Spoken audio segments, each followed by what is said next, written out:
Diggity, I'm on a road trip. And let me close that maybe so you can hear better or something.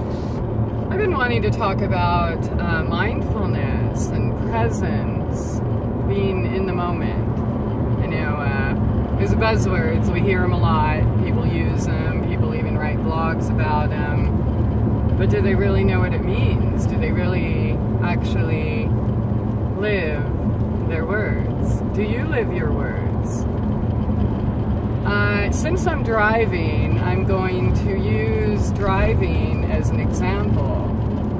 Many people, you know, want to complain about the traffic, complain about the length of drive, or having to drive, or where they even have to drive to begin with, or, you know, all of these little things. You're always in a hurry, you gotta get in front of the other person, and just, I don't know, to me it's totally silliness. And it doesn't matter whether I'm driving 60 miles an hour, whether I'm driving to work, which, by the way, I'll tell you how that drive goes. Or this drive. I notice every single falling and floating leaf.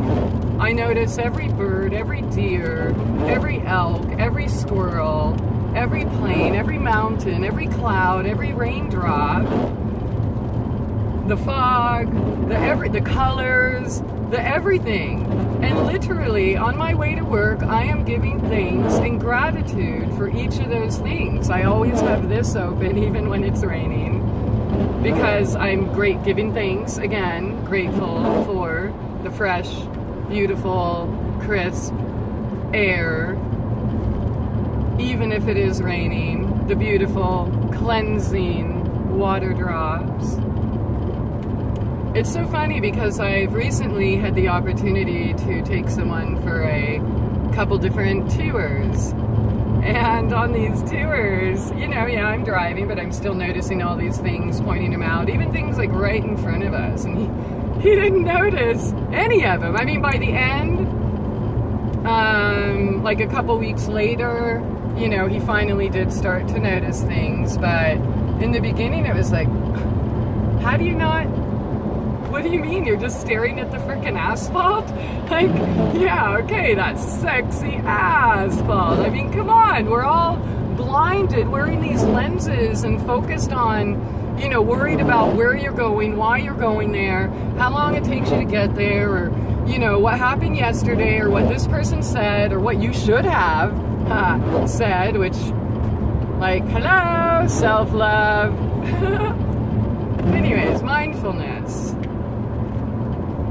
Gratitude. I did a video on gratitude in 2012, and I was even talked about how being poor is a blessing and all the things that it taught me, yet I still had a home and a garden and a home-based business and a job and, you know, things like that. That was before my descent into well, this last few years, this transformation. And I will say, for those of you who expect me to be the same pushover, whatever I was before, no. I embrace all of me. Yeah, and that won't be changed. But, you know, the real...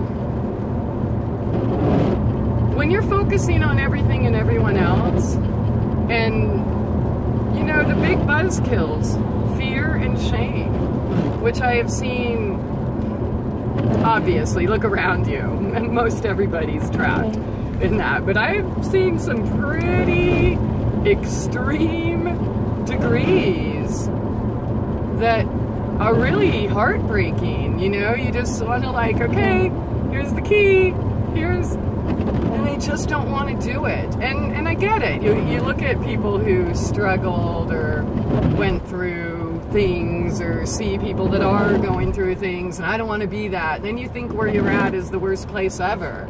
I remember even back in Branson thinking I was all poor and destitute and I had already lost everything, right? I hear people say that all the time. They like live at home with their loving families and, you know, have awesome job, awesome, like everything really. And they're like complaining about everything and everyone all the time. How mindful is that? Are your words matching your actions? A lot of people talk. A lot of people talk a lot. I'm one of those people that talk a lot. But I also do more than I talk. I'm at a point in my life where it's impossible, physically, literally, to tolerate being around those who talk more than they do. And it affects me in ways, not just emotionally, spiritually draining and stuff, but end result is physical, as many of you know. I mean, if you haven't seen my video on autoimmune, I've done a whole bunch like back in the past before I was erased, but my recent one, the real cause and cure of autoimmune disease, which I do want to expand upon another time, but you know, those of us that know freedom, real freedom, I'm not talking begging politicians for like a piece of paper and things like that. I'm talking like real freedom. We get affected by people who are inauthentic. And why? Okay, because inauthentic people fear authentic people, people who are truly free, because we raise the bar for them, right? People who are self-reliant, are responsible for themselves, who are capable of willing. Everybody's capable. Not everybody is willing. I actually had somebody tell me recently they were unable to perform a minimum wage job. Unable. You're fully capable, zero disease, you know, anything. But it's the mindset, it's the fear, it's the buzzkill. And if you are trapped in that fear prison and that shame, you are not mindful, right? And then some of you preaching that are so trapped in your fucking mind that you forget everything is right here. Every challenge, every obstacle in life is geared towards teaching you mindfulness. It is geared towards teaching you self-reliance. It is geared towards teaching you who and what you really are. How many of you even actually care? You just want to be told who you are, what to do, and just be like everybody else.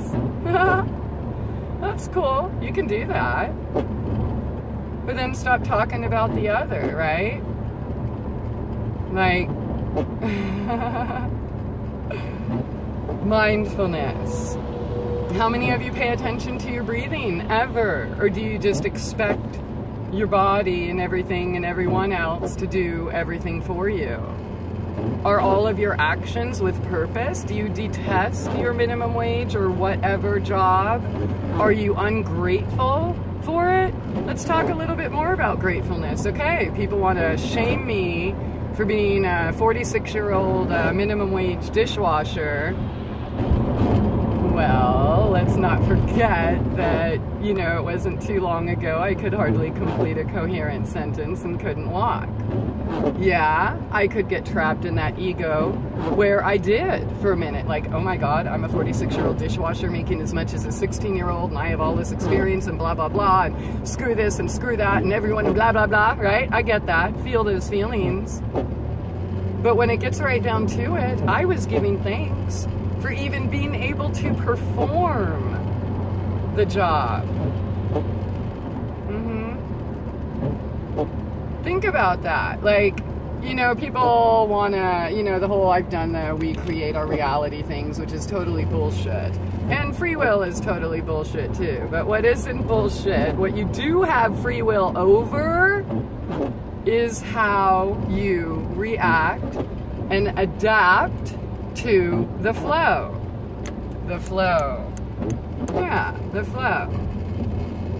It's only the ego that would want to fight something greater than him. That's it. Why would you? I don't know. This would look at. Oh my God! I wish you could see what I'm looking at right now. But everything is just so freaking amazing and magnificent. Why would you want to reduce yourself to these fear-based lifestyles? You cannot be mindful when you're trapped in that system that thrives on creating artificial emotions. Why do they create these artificial emotions and try to keep you trapped in this fear and helplessness and shame and blame? Why? Because they feed off of it. I have asked the question multiple times in my videos. Everyone and everything is food for something. Who and what are you food for? If you do not know yourself, if you do not own yourself, guaranteed someone else does. How mindful is that?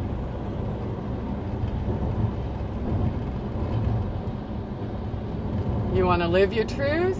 You want to talk about it? I guarantee living it is so much better than talking about it. Yeah. It's, everything pretty much turns into comedy. That doesn't mean everything goes away. You still get hurt. You still wake up crying in pain sometimes, especially when you allow unhealed, unable to heal, willing parasites enter your sphere. It's just fact. It just is. I challenge any of you who have these unexplained pains, yeah, go ahead and blame them on your drugs. Go ahead, or on your drugging, or the doctors did this to you, or that, or blah, blah, blah, did it to me too. That's not an excuse. You can still heal. So I challenge you, when you have these pains, instead of resorting to that, ask yourself what they're trying to tell you and assess who and what you are surrounded by. Yeah.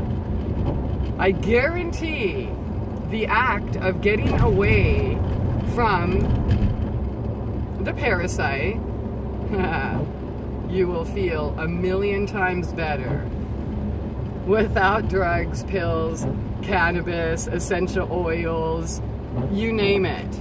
Without any of that. Simply the act of clearing your energy, clearing your space, and that is why it is important to go back to nature. You want to know who you are? Go back to fucking nature. We are nature. You're living in denial, dudes. I mean, come on, dudes and dudesettes.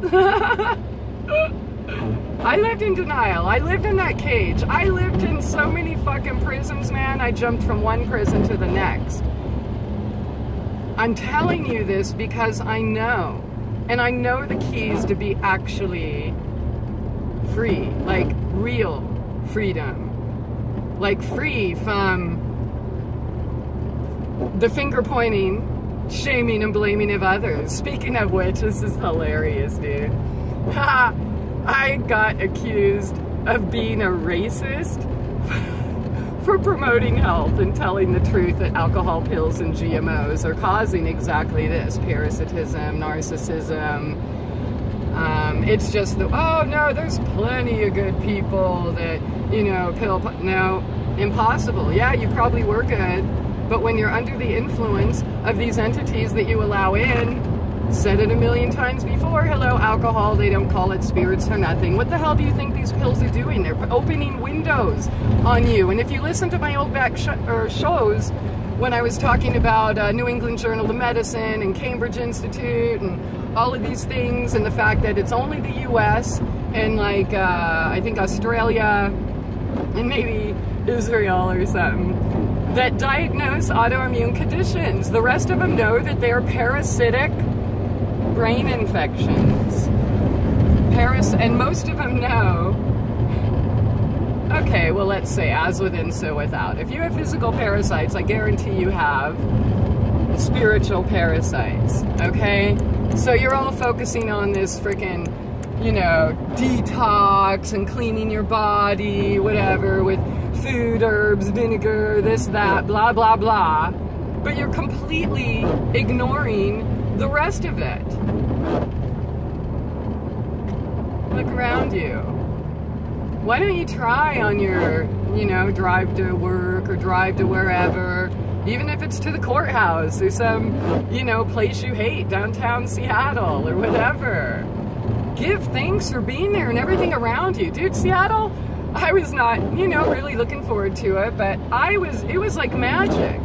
I was just so engulfed in the beauty of the walls surrounding the asphalt with all the different colored trees around them and the ivy hanging down with the bright red and brown and yellow, orange, all different colors, like perfect, beautiful art everywhere.